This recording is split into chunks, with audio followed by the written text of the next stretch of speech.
Welcome to the Nerd Party.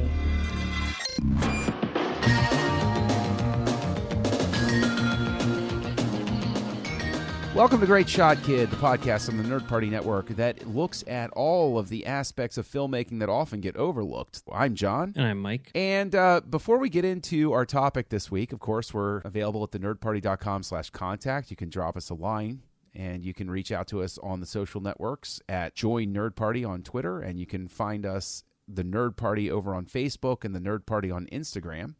And actually, right now, just as a quick note, we want to let you know Nerd Party has actually been hit by a legal claim, and we're in a strange situation here because we're, of course, a not-for-profit, for-fun network. It's all volunteer and all for fun, but if you want details, you can go over to gofundme.com/thenerdparty. Again, that's gofundme.com/thenerdparty, and you can go ahead and read more about it over there. But if you enjoy what we're doing here on the Nerd Party, we would appreciate greatly if you go over, check out that link. If you can contribute anything, $1, $1.50, whatever you got, we would really appreciate it because this is an odd situation to be in. But we know that you love and support us, and we look forward to continuing to bring you all of the different shows that we have here on the network. Yeah, it really is kind of a weird situation where, if the Nerd Party can get hit by this, then really anyone can. It's not. I mean, this seems like something where anyone who has like a podcast or a blog or a website with patrons or anything is vulnerable to this.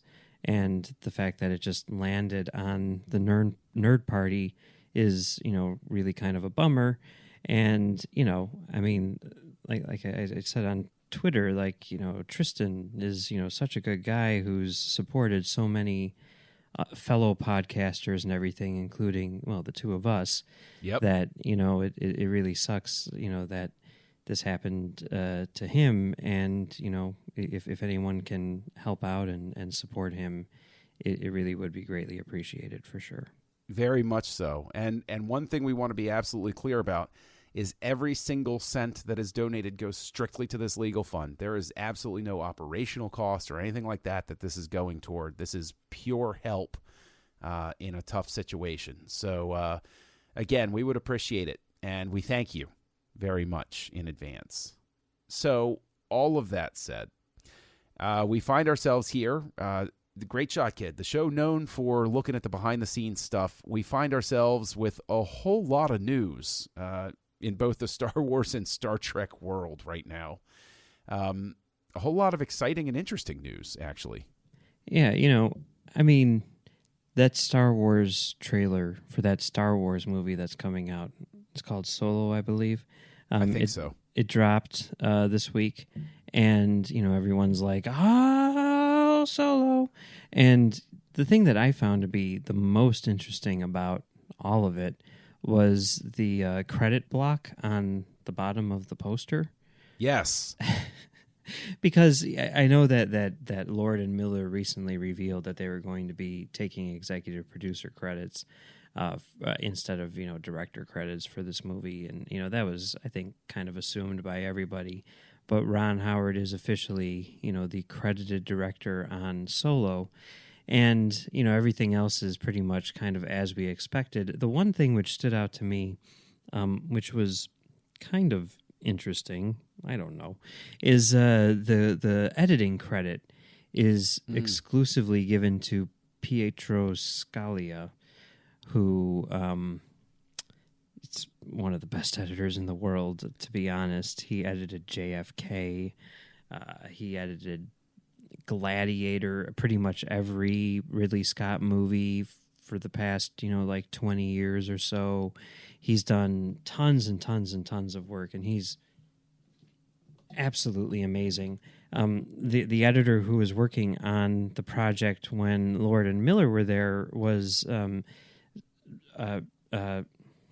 Christopher Dickens. Chris Dickens. Yeah, okay. Chris Dickens, who is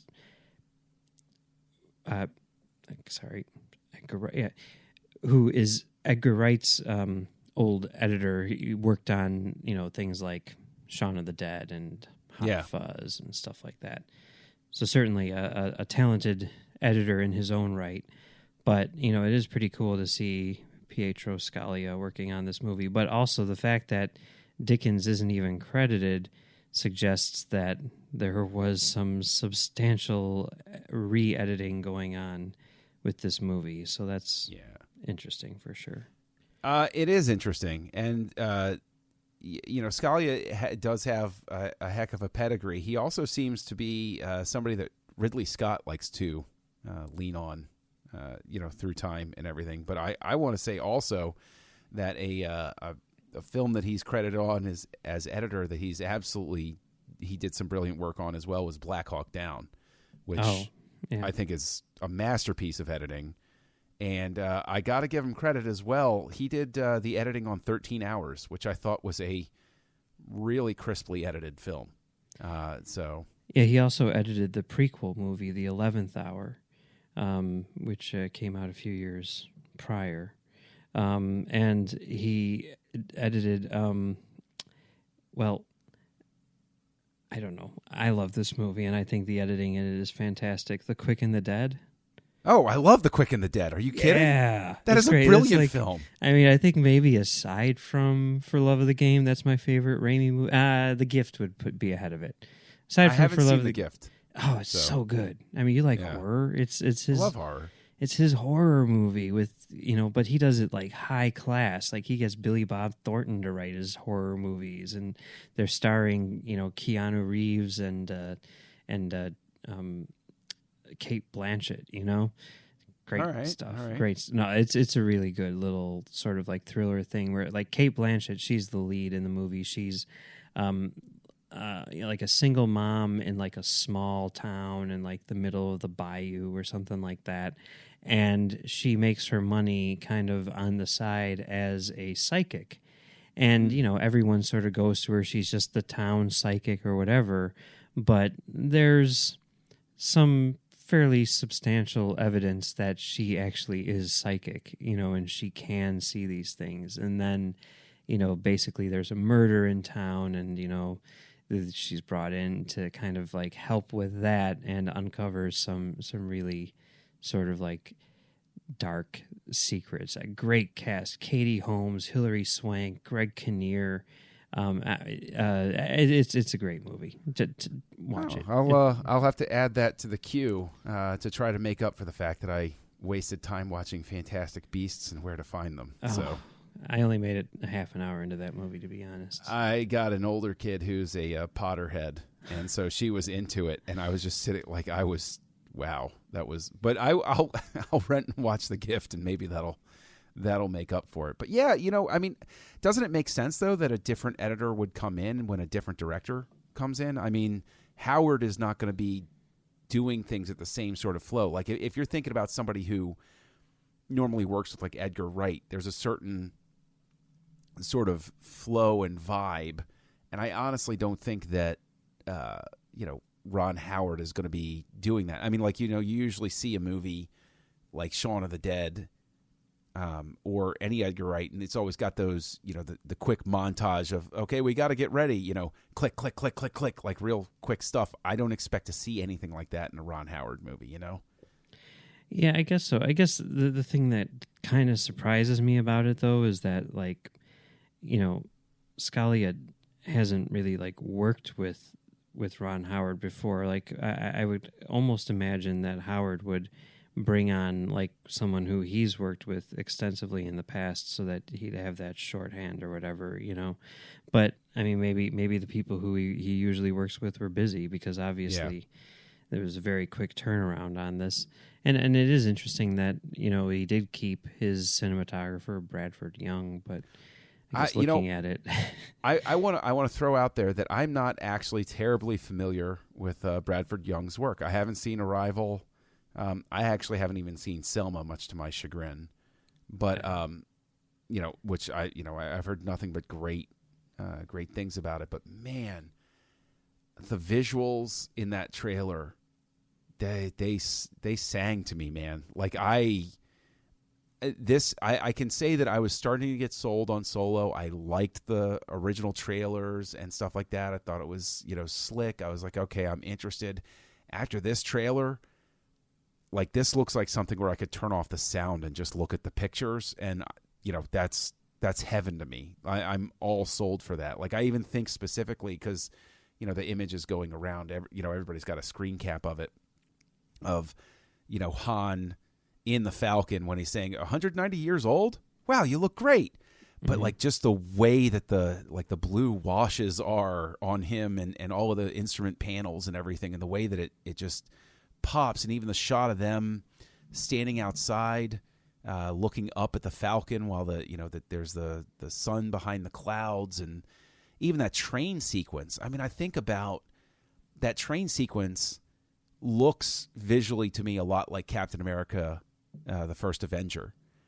But it speaks to me in the sense that I look at it and I'm like, look at how far the effects. I mean, it's obvious to me with how good these effects look that I can only imagine it was there was a certain amount of ease. I don't want to say ease, but Ron Howard was able to say, well, the effects team has already gotten these things up to this certain point. I'm not going to change these sequences. Yeah. We can just go ahead and do this, and then I'll shoot the stuff that I need to shoot that, fills the gap between, because I would expect the effect sequences in certain points to be like, I don't know about that because you had to scrap it. But it's obvious to me, at least, looking at this stuff, he didn't like scrap whole effect sequences and reimagine them. He came at it very practically and said, this is what we got, this is what we're going to shoot, this is what we still have. So, Yeah. I mean, for Bradford Young, I mean, the movie which everyone will recommend is Arrival, because that's what he got nominated for an Oscar for and everything like that. And, certainly it's a pretty good movie. And I guess I wasn't overwhelmed by the cinematography in that movie. And, Selma, of course, I would recommend that. That's a great movie. But if you want kind of like a more hidden gem, which is a really solid movie, which, doesn't get nearly as much credit, I would recommend A Most Violent Year, which is a movie starring Jessica Chastain and Oscar Isaac. And it's about sort of like this guy who's like trying to run like an honest business in sort of like a world where, like the mob and everyone sort of like controls everything. And it's just it's a really interesting sort of like morality tale, but it's very, very good and very well shot, and you can rent it for like 99 cents on Amazon Prime right now. So Ooh, excellent. Do it. Well, I definitely I think it's a testament to his talents that I see a trailer and I'm like, I want to see what else this guy has shot, because I'm in love with how this movie looks so far. Yeah. Like, yeah. I mean, just the shot of Lando sitting at the card table, everything you heard about me, it's true. Like, just that shot, I was like, wow, look at that. It's like, I mean, the thing is, like, it's like the reaction I had to the Rogue One trailer, where I was like, I have no idea if the movie's good, but it looks wonderful. Mm-hmm. And, except for the stuff they reshot, it did. But I don't know. I thought that stuff looked pretty good too. But I mean, I agree. Like, it really seems like he's embracing the digitalness of it. I mean, there's lots of times you run into a situation where, movies are shot digitally, but, made to look like they're shot on film. But, this is shot digitally and it looks fantastic. It was shot with the same camera that they used to shoot Rogue One. It's also the same camera that they used to shoot that Avengers movie, but without the IMAX sticker on the side, so it's not officially an IMAX movie. But it's so I'm sure it's going to look great. So wait a minute, like, but this keeps the trend going, doesn't it? Because you pointed out some time ago that all of the episodes are going to be shot on film, but so far we're 2 for 2 in terms of shooting digitally for the standalones. So that's kind of an odd flip there, isn't it? I don't think it's really that odd when you think about it. I mean, these are the low budget ones, right? I mean, the people directing the episodes, they can pretty much ask for anything they want and they get it. But the episode ones, just like all the Marvel movies, are shot digitally, since, what was it, Iron Man 2, I guess, would have been the last one. And that's sort of like, I think, mandated by the studio. I would imagine that the people making these standalone stories are not getting the same creative freedom in that regard. I mean, maybe they would choose to shoot digitally anyway, but I'm just saying I don't necessarily know that they're given the option. I do want to point out, though, something I noticed an interesting exchange on Twitter with regards to Ron Howard. Like, there's a whole lot of speculation. Of course, there are answers we're never going to get to certain questions and everything, but the rampant speculation is he basically reshot the thing. Mm-hmm. And he'd have to have reshot a substantial portion of it to get the director credit anyway. So he worked, if I recall correctly, they announced they were finished shooting. It was like 3 months, which is like typical, shooting schedule for an entire film. So they basically went from the ground up sort of thing.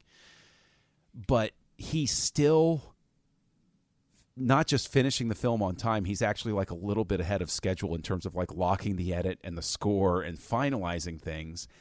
And what's so funny, and I think this probably speaks to the mission statement of like a lot of the conversations that we've had through time. He posts this thing where he's like, month and a half to go, final edit's locked. And I'm like, wow, hey, that's pretty awesome.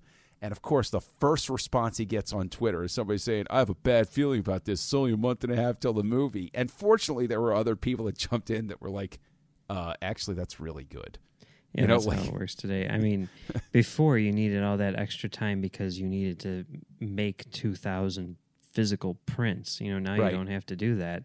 And, all of that is thanks in large part to George Lucas. Mm-hmm. I remember like when, I guess it was episode 2 came out, because that probably lines up with about right around the time that Men in Black 2 came out, I think. And, they were releasing episode 2 digitally and everything. And, of course, that was the talk around town. Like, what do you think about digital projection? Every, filmmaker interview had that question in it. And I remember seeing an interview with Barry Sonnenfeld where they asked him about it. And he's like, yeah, it's pretty cool because, for one thing, you can keep on working on the movie up until the very end, and give it to them and everything like that. And, it's true. He also said, like, you could even do, what Lucas does and change the movie and then release, that later on, for, a couple of weeks later, release a different version of the movie, which hasn't really happened, but it very easily could. Variations of that have happened for sure.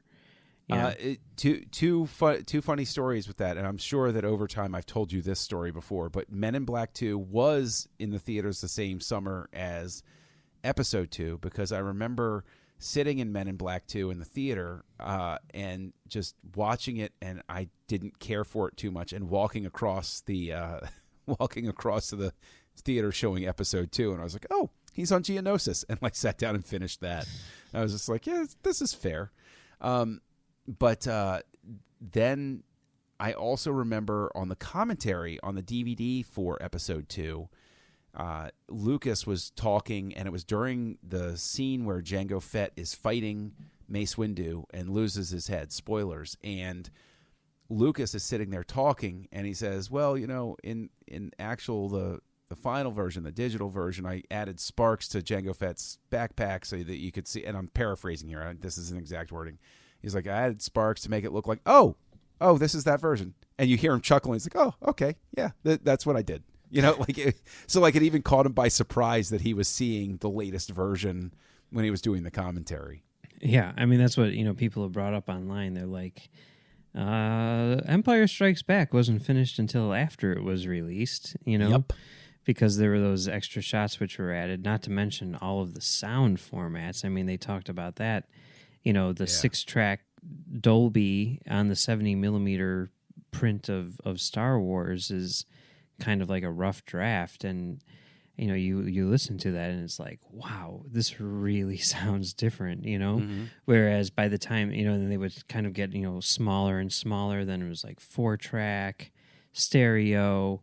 And then by the time you got to the mono, that was like the most complete version as we think of it now, but not in stereo sound, So that's kind of an interesting little whatever. Well, most theaters were still mono back then, weren't they? I would say probably most, yeah. Yeah. But yeah, I mean, it's a weird little thing but yeah, I mean, it's true. They really don't need to finish the movie up until the very end. I mean, these movies are shipped out. I mean, they do ship hard drives, but I would say most theaters get their movies via satellite. You can send. I mean, you can literally send a movie in the span of a couple hours if you want, and it happens pretty frequently. That's wild. That's so wild. Just to think that you live in the, it's just it's so wild to live in that era. So, well, I don't know. I mean, the thing is, just last thing about the Solo trailer. Like, did it move the needle for you? Are you more excited to see the movie now? I mean, I was already really excited to see the movie. I mean, I watched the trailer. I watched it twice, and I'm like, that looks really cool. YouTube's compression. There's YouTube's app on the Apple TV is the worst app imaginable, but whatever. Yeah, I mean, aside from that, yeah, it looks really cool. I mean, did it make me any more or less excited to see the movie? No. I mean, I'm still going to go on opening night, 7 p.m. Yeah. But yeah. So nobody can spoil it. Yeah. I will spoil this. I'm pretty sure Han, Chewie, and Lando are going to survive. Yeah, I saw someone online because the trailer ends with like Chewie sticking his head out the thing, and someone's like, "Oh no, is Chewie going to die?" Hey, you never know. It could be like a Star Trek 3 thing. Chewie's got like a Katra, and that's what the second Wookiee that you see is there for. And so they transfer Chewbacca to another Wookiee. I mean, come on. You could, At the end of Star Trek 2, would you have possibly imagined that they'd do that to bring Spock back? No, you wouldn't. No, but I don't think Nick Meyer did either, So that's for sure. Yeah. That is for sure. For sure. But, Star Wars is sucking all of the air out of the room, of course. But there has been, speaking of Star Trek, some interesting news with Discovery Season 2. Yeah. I mean, I guess the big thing, which was just announced the day that we're recording this, Monday, is that Anson Mount has been cast as Captain Christopher Pike. I'm not tremendously familiar with this guy. I know people keep on saying that he was in the Inhumans TV show, which nobody watched. Yeah. That's why nobody knows him from it. I mean, you look at him and he looks like, Jeffrey Hunter, like visually speaking. It seems like good casting. And I know that he's been on some other more sort of like prestige shows like Hell on Wheels and stuff like that. Whenever something like this happens, especially when it comes to characters who I'm intimately familiar with, I always like to sort of go back and look and see what the very first thing I saw them in was, just to kind of like, I don't know, to be like, that guy? That's the guy? Okay. And the very first thing, it's not the very first thing that I saw him in, but the very first thing that I can kind of semi-recall him being in is Crossroads, the Britney Spears movie. Oh, my Which, by the way, was written by Shonda Rhimes. Everyone forgets that, but it was written by Shonda Rhimes. Wow. I love that movie so much. Of course you do. It just cracks me up. I mean, I don't think it's very good. I do think it's weird because it was kind of like produced by this like indie producer who had produced like this movie called Brother that was directed by Takeshi Kitano, starred Kitano and Omar Epps. It's just beautiful, beautiful masterpiece of a movie which no one ever talks about ever, which is just sad. But if you want to just cry your eyes out while watching a super bloody, like X-rated Yakuza movie, and just bawl over the emotional attachment between these two guys who become brothers. I mean, yeah, check out Brother. It's fantastic. That is a really interesting statement. It's so, I mean, it is so quiet. It's like this quiet little character drama about friendship with these punctuations of like extreme violence, and it's a masterpiece. So like so extreme that is this like Bone Tomahawk extreme sort of violence? It's not like, it's nothing. You're not going to be like, oh my God, I've never seen anything like this before.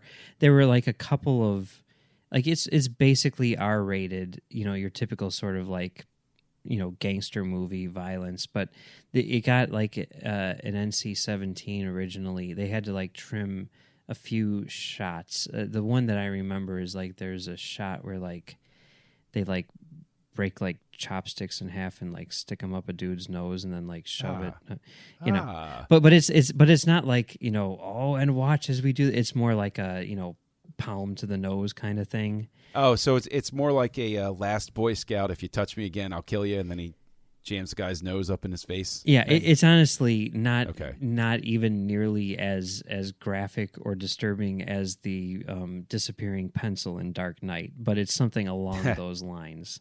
But in the American version, like when they do that, instead of like actually seeing like the dude get punched in the nose, it like cuts to red, like and that kind of thing. Anyway. Okay. But it's a very good movie. I highly recommend it. And Takeshi Kitano, such a good actor. His presence in that movie is awesome.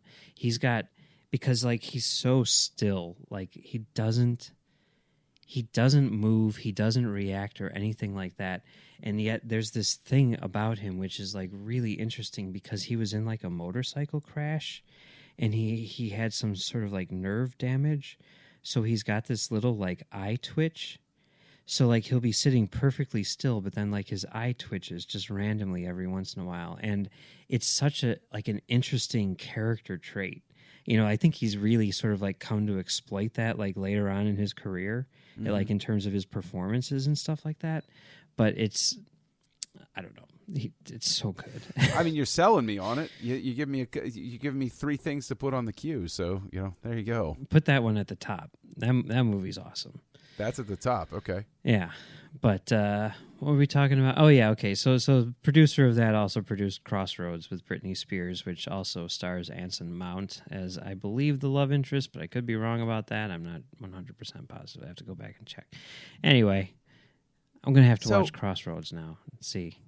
Have to? Yeah, I think so. But here's the thing. Here's the thing that I'm thinking of, right? With Anson Mount, isn't he? I mean, he's not stepping into the same sort of trap that I guess Alden Ehrenreich is about to. The wood chipper that Ehrenreich is about to go into. You're not Harrison Ford. Yeah. This isn't as charged as you're not Jeffrey Hunter, because Jeffrey Hunter's pilot wasn't seen for like decades, and then. Christopher Pike, the way most people think of him, beep, beep. Right. That's all they think of. And also, he has the advantage of coming after Bruce Greenwood, so people have already seen a reinterpretation of Captain Pike. What did you think of Greenwood's Pike? I don't know if we've ever talked about that. Do you think that?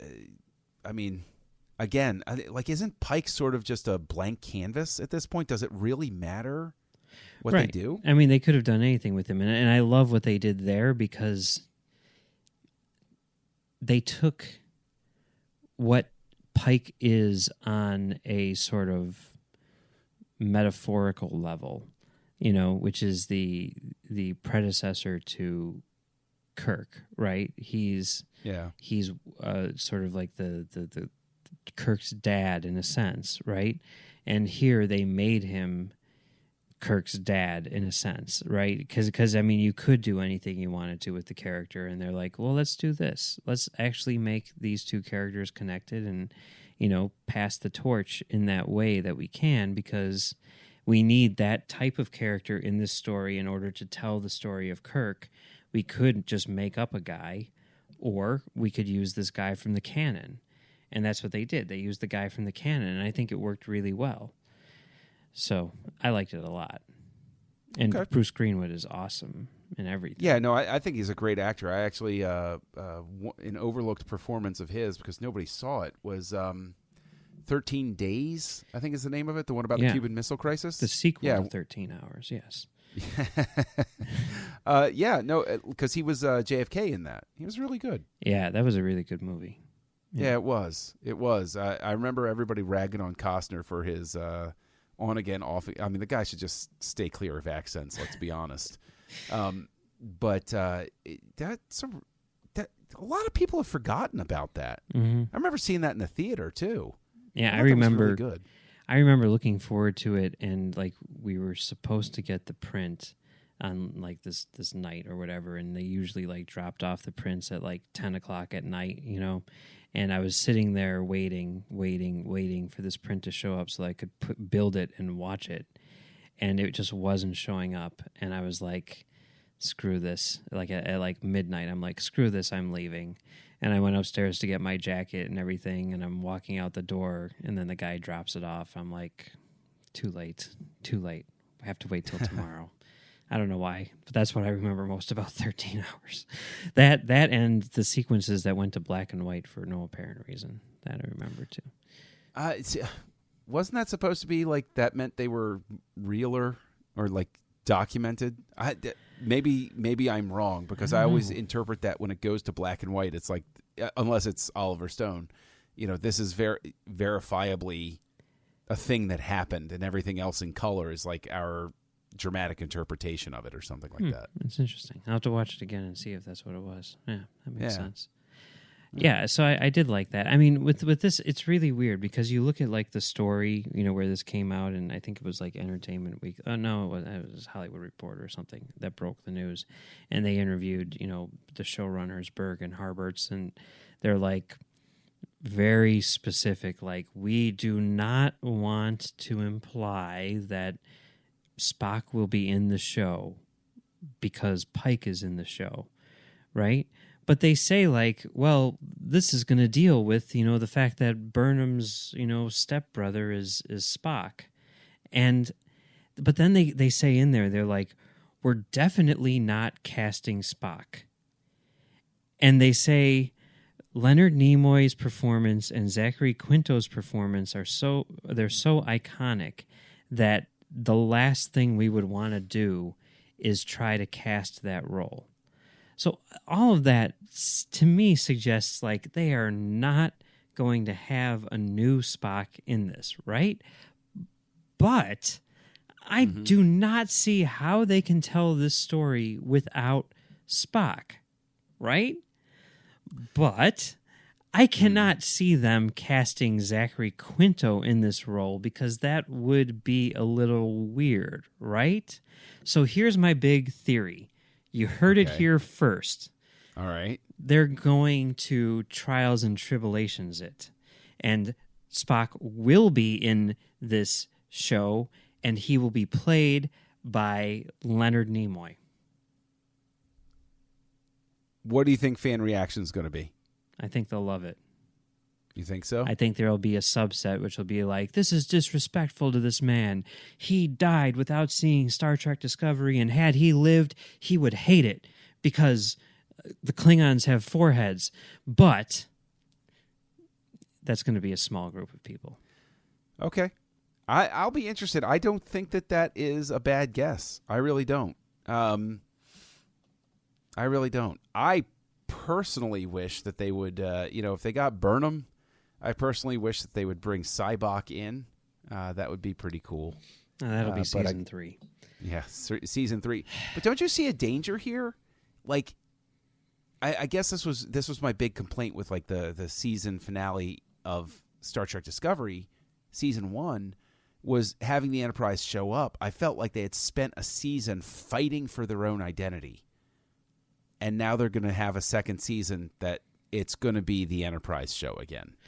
I don't think they were fighting for their own identity. I think they were establishing their own identity. You know, I mean, just like any of the other shows did. But I also think that if you're going to tell a story in this universe, it only makes sense to utilize the things at your disposal. So for them to say, hey, you know, here's Enterprise, which is we all know is flying around, which we all know, you know, has Spock on it, and we've got Sarek and Burnham on here. It's weird to not have that. It's weird for it to always be, which I guess this is the other option. They're going to be like, is Spock on board? Oh, yeah. Well, he's, you know, I mean, it's his off day. He's in the bathroom. That's what I hope they don't do, you know. Well, they can't have Bones because at this point, Bones hasn't been assigned. No. Oh, no, wait, no, Bones? No, he's not on there. No, but I thought Bones predates Kirk, doesn't he? No, because I think there's another doctor in Where No Man Has Gone Before.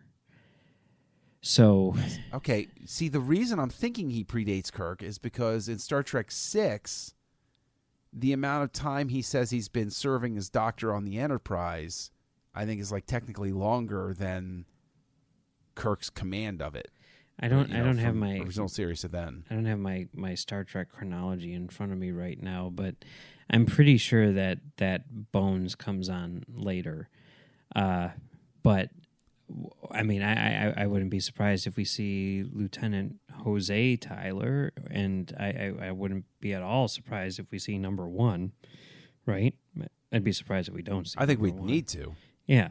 Yeah. So that could be interesting, and well, yeah, it could also be interesting in that, you know, in David Mack's book, which is, you know, soft canon, I guess, they've all met each other already. So at least, you know, Burnham and Saru have. So that's kind of an interesting little thing. So I don't know. Maybe, just maybe, Anson Mount is only ever seen on the view screen because their transporters aren't working, right? Well, and every time they're like, "So what does Spock say? Spock, come on over here." And then like it gets all fuzzy and everything, and you just see an outline. He's like, "Did you get that? No, it broke up. We'll have to call later." Yeah, they better not do that. I mean, they could do that, but I don't think that they're going to do that. You know. And I mean, Nick Meyer, who I'm shocked is even still involved in this show. I think maybe he's not involved with the show. Maybe he's just on the lot doing another show. But his dog at the very least has said like, "Oh yeah, it'd be dumb of us to, it would be hard for us to show the Enterprise without sets or something like that." You know, I mean, he implied that they are building sets for the show, or Stella, the Star Trek dog, implied that they are building Enterprise sets and things like that. You know, I mean, they've obviously thought about the whole costume situation and everything. It's going to be weird, but I'm looking forward to it. Okay, because I'm obsessed with doing like the comparison with Solo. I mean, Solo undoubtedly has more freedom in terms of like how fast and loose it can be with like costumes and changes.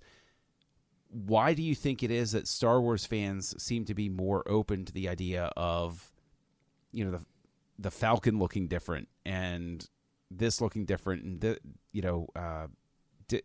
Lando being played by a different person and Han being played by a different person, but then we get into this territory where Bergen Harberts have to be like, we swear to God, there isn't going to be a recasting of Spock. Like, why can't people just be like, yeah, obviously they have to recast Spock. Quinto isn't going to do it anymore, and he's probably too old for it by this point, for this time period or whatever. And Leonard Nimoy can't do it, so I mean, you could get Quinto to do it. I did the math, and it's something like I want to say like a 9-year difference, which is not that, it's not too borderline, but it's not terrible. But I think a lot of it has to do with the prequels and the fact that they recast Obi-Wan in that, and that kind of like set the precedent. Because like I wonder if they would do that, like if that hadn't been, because sometimes you forget about that, and you think like, oh, are they gonna recast Han Solo? Like, can you do that? And it's like, yeah, you can, because they did it with Obi-Wan, 20 years ago or whatever. So I think that's kind of part of it. I think also there's sort of a side to it where it's like Star Wars fans sort of have a much sort of like wider scope in terms of their fandom, and the casual Star Wars fans are not going to care about things like that, whereas Star Trek is more focused in terms of its intensity, and you are going to get a larger percentage of people who are upset with that than you would with Star Wars. Is there such a thing as a casual Star Trek fan anymore? Yeah, I know a few. Yeah. I guess I am. I would count as that, yeah. Sure. Yeah, I mean, you weren't there watching every single episode of Discovery as it dropped, No, because I don't think that was possible for me. But even if it was various technical reasons. But even if it was, you wouldn't do that. I know you wouldn't, because when it did become technically possible for you, you didn't do that, That's true. That is true. No, that's fair. Okay, so I'm a casual Star Trek fan. So I wouldn't, I don't get, recast Spock. I mean, seriously, if you're going to do it, just go whole hog, man. Just go nuts for it. Yeah, I wouldn't have any problem with them recasting Spock. I mean, I do think that from the beginning they should have had, Ben Cross as, Sarek, and Bruce Greenwood as, Pike, and everything like that. But I think in addition to wanting to establish their own identity, what has since been revealed is that there seems to be some weird legality there in terms of what they can and cannot use. Apparently, the TV show is not allowed to use anything which originated in the movies, which means as much as we want to see a young General Chang in this show, it's not going to happen because he originated in Star Trek VI. But it also, it means we can't see Carol Marcus, Yeah. I mean, it's weird, because there's some weird territory there in terms of because I was thinking about this, let's say Carol Marcus originated. Well, let's talk about Cybok, or whatever. Oh, that's true. He can't be in the show. So I guess that answers that question. But let's say you have a situation, let's say Carol Marcus was a character on the original series. In Into Darkness, they introduce her dad, right? Well, right. We know that Carol Marcus has a dad because she's a person. So does that mean that we cannot tell any stories about her dad on TV in this theoretical scenario, which doesn't make any sense? But, I mean, there's weird territory there, Yeah, I would say that, wow. That does kind of suck, though. Well, that also explains, because again, with all of the behind the scenes stuff, we noticed when the writers' room, they were originally taking the pictures of new writers and stuff. They had a picture of all of the ships, the iterations of the Enterprise, and they had the Kelvin Enterprise on there. And then we noticed that with the later writer, his picture, they had put a paper over it so that you couldn't see it anymore. Yeah. So obviously the decision had come down where it's no, you may not. But so weird. Then it straddles this weird line because Discovery's design looks like one of the designs that was put out there for the refit of the Enterprise in the motion picture. But I guess since it was developed for television, when they were doing phase 2, it falls into that category where they're yeah, you can use that. And it would, oh, wow, that's so interesting. That is really so wild when you really break it down, because that is an odd place to find yourself. But doesn't this mean, there's no hope for a Star Trek movie, is there? It's No, because they can still make Star Trek movies. I know, but it's been so long, and is there any... Yeah, there's hope for it. There's hope any for a momentum? Star Trek movie. Yeah, they're writing it now. They've apparently got 3 different scripts. I don't know. Depending on who you ask. Zachary Quinn. Film all 3, screen them with a test audience, and see which one tests best. There's the Payne and McKay script, and then there's the Mark L. Smith script based on the Tarantino idea. And then, according to Zachary Quinto, Simon Pegg and Doug Jung wrote a script. But Simon Pegg says that's not true. So who are you going to believe there? I don't know, to be honest. But there will be a new start. And the other thing, certainly things are progressing in order to merge these two companies. So hopefully by the time season 3 and this movie comes out, all of this will be a non-issue, But yeah. But one last thing here. In addition to all this, stuff with the thing and the show and Discovery, there is one behind-the-scenes person which has been revealed, and that's a new writer, Alan B. McElroy, who has written a number of things in the past, going way, way back not way, way back, just 1988. He wrote the script for Halloween 4, The Return of Michael Myers, which I haven't seen. Oh, I have. Yeah? I have. As everybody knows, I'm a huge Halloween fan. Yeah. I saw, Halloween 4 was, I guess the original soft reboot sort of thing, because Michael Myers is, and listen, Halloween 2 came out in the early 80s, the real one. If you haven't seen it by this point, come on. I've seen that one. He's dead at the end of Halloween 2. Okay, but isn't he Period. dead at the end of most of them? No. Okay. He gets up and walks away, basically. He disappears. There's no body seen at the end of Halloween. It's that big cliffhanger thing where it's, it really was the boogeyman. As a matter of fact, it was. And then, he goes out and the body's gone. You hear the breathing through the mask. Halloween 2, you literally see him walk out on fire after the operating room explodes, and you see the mask melt, and she sits there and watches him burn. Okay, he's done. And the original plan for the Halloween series was that it was going to be a series of duologies. Yeah. Halloween 1 and 2 were one story. 3 was supposed to be a lead into 4. 3 bombs. 4 winds up being a soft reboot, which relies on the fact that the home video market, I guess, didn't really let anybody remember Halloween 2 too well, and so Michael Myers is just a burn victim, as is Donald Pleasance, even though he got gutted right before the room exploded. So yeah, but it's a reboot. It's like saying, okay, we'll back it up a little bit, come up with a believable reason why he's still alive.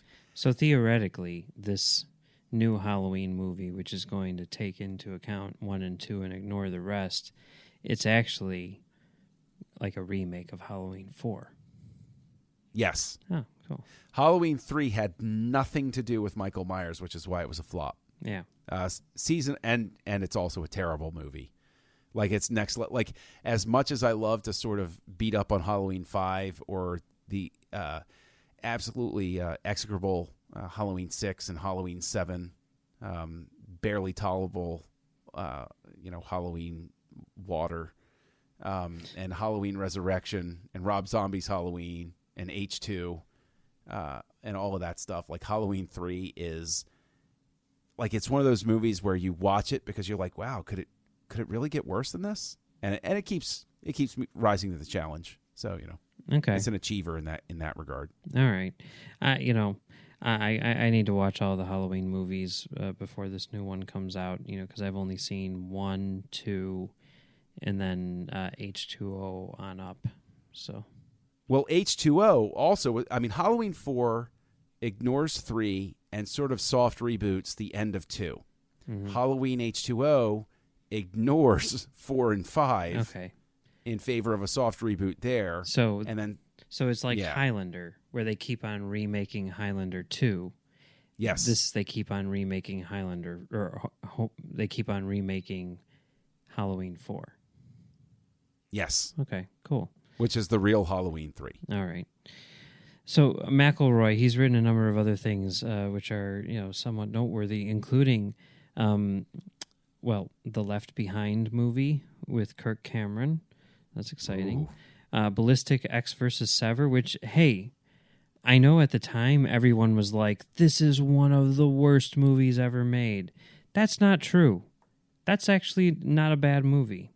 I recommend Ballistic X versus Sever. I'm the only one, but I recommend it. Okay. He wrote Wrong Turn, which I haven't seen, but I know is very popular, and he also wrote The Marine, which I haven't seen, but I know is very popular. And he wrote a movie called The Perfect Guy, which I did see, which I liked. It's very much sort of like in that. Who does that star? It stars Sanaa Lathan, or the woman from AVP. Okay. Yeah, Yes. and Michael Ealy and Morris Chestnut, where like there's like a guy starts dating a woman, and then like her ex boyfriend comes around and is like terrorized. It's weird, but it's fun. It's one of those fun crazy movies. He was a writer on the Vampire Diaries, and most noteworthy in my opinion, he wrote not only the Spawn movie from 1997, but also he created the Spawn animated series on HBO from 1997, which is a really good show. Yes, it is. The animated show was great. I would love to talk to him about the movie Spawn. I would mean, love to pick his brain about that one. Or Halloween 4. I mean, honestly, to talk to the writer of Halloween 4, like, 13-year-old John is like, yeah, I want to talk to that guy like right now. I'd want to talk to him about the animated series Spawn, because that show is really, really good. I was just because it's on Amazon Prime or whatever, so I was just watching the first episode before we started recording. It's got this, if nothing else, rewatch that first episode, because it's got this introduction by Todd McFarlane, where he's like sitting there in like his dark, like moonlit, artist studio, like inking pages of comic books, and he's like, what would you do if you were about to die and then the devil comes and says you can live, but you're going to be his agent? You can't stop to think about it. What would you say? Well, I hope you would think about it, because like this character in our show didn't think about it, and now he's Spawn. So there you go. It's like really weird, like the way that he says it. I mean, I don't know, it's hilarious, but it's awesome. The world's first rock star comic book artist that I can remember. I mean, Yeah. Kirby was obviously, but like Him and there was him and Rob Liefeld and everything, and then he ended up buying all those home run baseballs during the when Mark McGwire and Sammy Sosa were having their home run thing. There was like, did he? I didn't know that. There was like an anonymous an anonymous buyer of like all of these balls.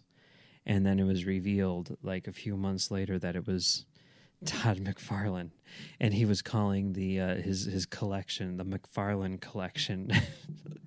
And when because everything is like McFarlane toys, McFarlane, so he called it the McFarlane collection. But to his defense, in the press conference, he's like, I thought that was a better name than the guy who has more money than brains collection. So yeah, apparently he's a really big baseball fan. That's why like McFarlane Toys does the baseball figures and stuff too. So anyway, well, I mean, McFarlane Toys those figures are pretty fantastic. Yeah, they really are. They're good. Yeah, and they're doing a line of Star Trek in general, but Discovery in particular. They're doing these like props, like the phaser and the communicator, and they're like scanned from the original whatever. So I mean, obviously they're not as good as the $500 whatever thingies, but like they're going to be like $30, essentially screen accurate toys that light up and do everything. They look really cool from the the pictures which have been out there. So it's declare a them reunion. to TSA before you fly with them. Yes, that's true. But that's a pro tip. But it's a reunion of McElroy and McFarlane here on Star Trek Discovery. So I'm excited about that. I like that. And the Spawn movie, hey, Roger Ebert gave it 4 stars. He did? Oh yeah, he loved that movie. He's like, Really? This is the comic book movie for adults that we've been waiting for. The visuals in this are astounding. You've never seen special effects like this. And, it was directed by and produced by 2 visual effects guys. And I don't know. I don't know if Mark A.Z. DePay, is the director. If you listen, you've got to find a DVD of Spawn and listen to the audio commentary, because they are the inspiration for quote unquote banned from the ranch, because they were banned from the ranch while working on Terminator 2. Have you heard this story? I have not heard this story. Okay. Let me just, because no one's going to find this DVD, right? It's Okay. not. Yeah. Okay. So they were the two, like the producer and director of Spawn. Back before they were doing that, they were visual effects guys, and they were geniuses in terms of like early CGI stuff. And they were essentially the guys. And I could be getting some of this wrong because it's been like 20 years since I've heard this commentary, but they were essentially the guys who were doing the liquid metal stuff in T2, right? Okay. So it's T2. It's a huge production. They're the only guys in the world who can do it. They're basically spending 24 hours a day, 7 days a week at ILM, and they're there in the middle of the night, one weekend, and they're burned out, and they're like, oh, we need a break. What should we do? Let's go break into George Lucas's office. And they do, and they get caught, and basically they're in a position where they're like, we can't fire you because you're literally the only people in the world who can do this job. However, you're banned from the ranch. And that's how that Wow. production company got the name. And then they got to make Spawn. So there you go.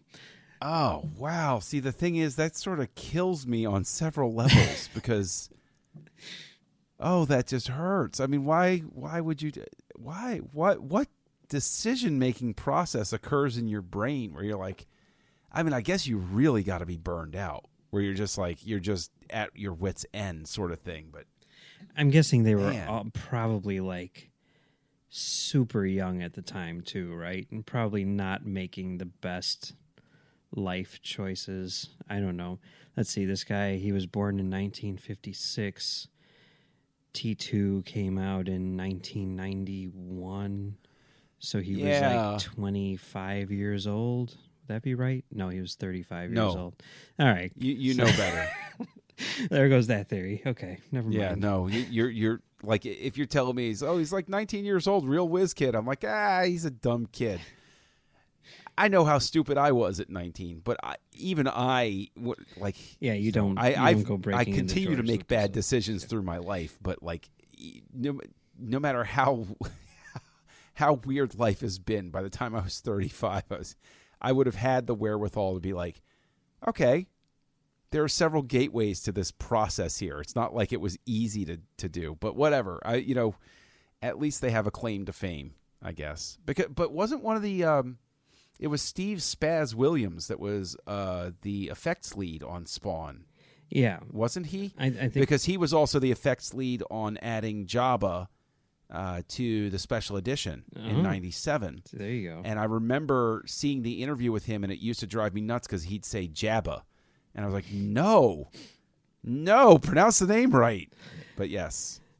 I don't know, and I like I said, I'm probably getting some of those details wrong because it was a long time ago. But it's on the DVD. That's where they tell the story. So go check out that DVD. It's the best thing on the DVD by far. So, and that statement includes the movie, yeah, in question, for sure. Yeah.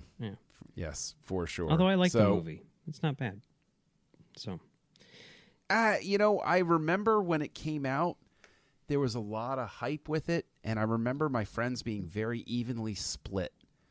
And I remember being, Pollyanna positive about it, and then seeing it a second time, and I was like, yeah, no, I can't stay up with this one. See, I was working at a comic book store at the time, and I was working with a number of very judgmental people who... At a comic book store? I know, it's weird. What? It was a weird, That is anomalous bizarre. scenario where, the people behind the counter had opinions on the books that everyone was buying. But even though Spawn was like the biggest comic in the world, and we were selling 2 billion copies a month, the people who I worked with, who are all older than me and really sort of had an impact on me in terms of my tastes, they were violently opposed to Spawn and Todd McFarlane in general, and thought that all of his work was terrible and that Spawn was a crappy character and everything. And because of that, they were having nothing of this movie. And I went to see it because, whatever, it's a comic book movie. But Ebert's review really was like, whoa, Ebert just gave the Spawn movie 4 stars. Like, what's going on, guys? And, so I went to see it in Theater 6 at North Riverside on opening day. And I liked it, but it was like one of those things where I think I was so hyped going into it, and I was kind of like brainwashed by Roger Ebert saying that it was a 4-star movie, that when I saw it, I wasn't like, oh God, what's wrong with you, Roger Ebert? I was like, I admire the things that Roger Ebert is talking about in his review, but with sort of like zero passion behind it, Right. The show, on the other hand, I thought was great. So, Oh yeah, I thought the show was brilliant. I think the show is great, and the thing is, I think there's a very important line to tread too. Is just because you wrote the script for a film doesn't mean it turned out the way that you thought it was going to. Yeah. Which is why I'd love to sit down and pick his brain to be like, what was it like to write the script for Spawn and see where it went? Yeah. Like what cuts did they make? Yeah. What changes? Yeah, for sure.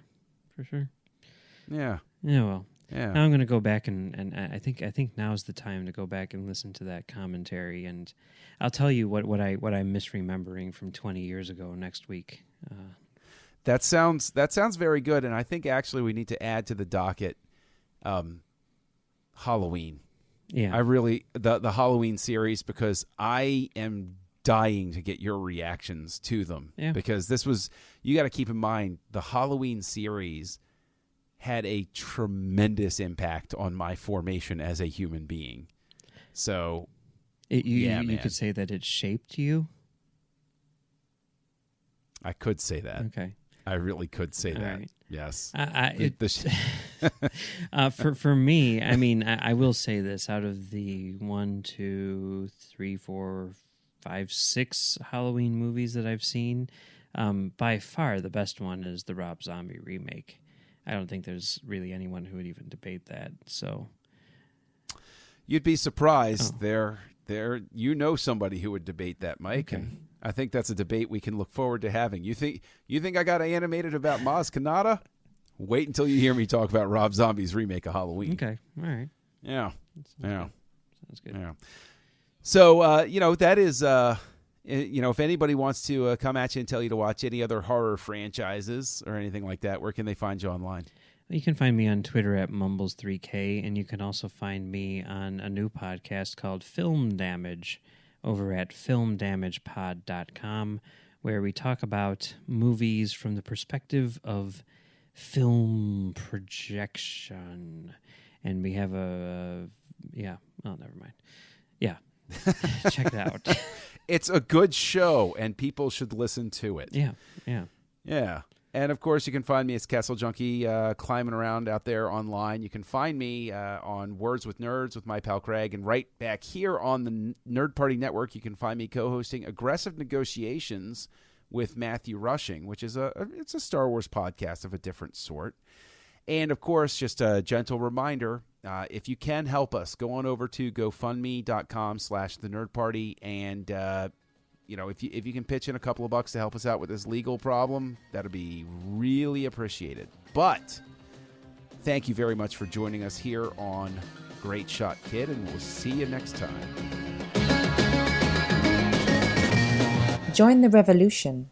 Join the Nerd Party.